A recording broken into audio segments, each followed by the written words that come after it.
3 years ago, my wife was kidnapped. The ransom demand was everything I had. I liquidated every asset to my name and went to get her back. But the kidnappers changed their minds. They wanted us both dead. In the end, Linda Fox escaped under my cover. I wasn't so lucky. I fell into a hell with no bottom. To punish me for the rescue attempt, they locked me in a flooded cell every night, submerged up to my chest. During the day, they dragged me out and left me baking under the sun. Over time, my skin became a patchwork of swollen cysts and deep bleeding cracks. There wasn't an inch of me left untouched. When I was on the edge of starving to death, they'd shove a mouthful of rancid rice between my teeth. When my throat was so dry I couldn't swallow, they'd pour slop water down it. Every single day, I teetered between living and dying. The only thing that kept me alive was one thought, that someday I'd escape, that I'd see her again. I endured 3 years of this before my body finally gave out. I tried to bite through my own tongue and end it, but they found me in time and rushed me to a hospital. Through the fog, I caught voices outside the hospital room door. "Ms. Fox, I'm so sorry. I should have been watching him more carefully. You did perfectly." Linda Fox's voice was smooth, unhurried. "This just proves our little performance was a success, and that his lesson has been thorough enough." Carrie Gilbert's expression faltered with something that almost looked like guilt. "Don't you think we went a little far? All he did was slap me twice." Linda gazed at Carrie, her eyes soft with affection. "I will never let anyone lay a hand on you, not even him. Whatever he did to you, he'll pay it back 100 times over. 1,000. Tears leaked from the corners of my closed eyes. So that was it. 3 years of unimaginable suffering, and it was all just a show she'd put on to avenge her precious protege. Every moment of agony flashed through my mind like a slideshow. The flooded cell, the sun, the rot, the rancid food. If they loved performing so much, then fine. I'd play along. After my 5th brush with death, the doctor scraped away the decaying flesh from my body. Even after the wounds were cleaned, yellow pus still seeped from them. Carrie Gilbert put on his best look of concern, his voice dripping with exaggerated sympathy. "Oh, the poor thing.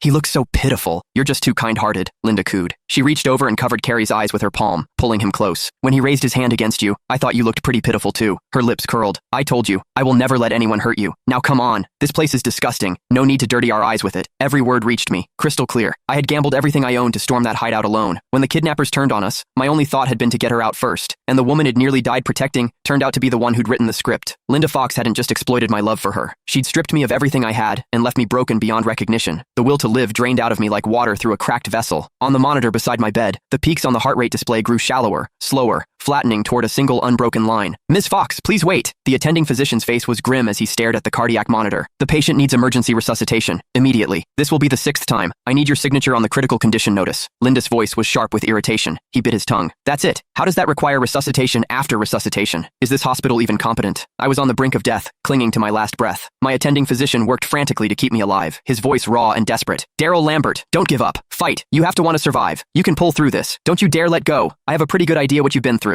If you die like this, wouldn't that be the most pathetic ending imaginable? You need to get better. You need to get back on your feet and make them answer for what they did to you." The doctor was doing everything he could to drag my survival instinct back from the edge, and his words burrowed in. They reached me. The heart monitor, its line nearly flat, finally stuttered back to life. After signing the 6th critical condition notice, Carrie Gilbert wore an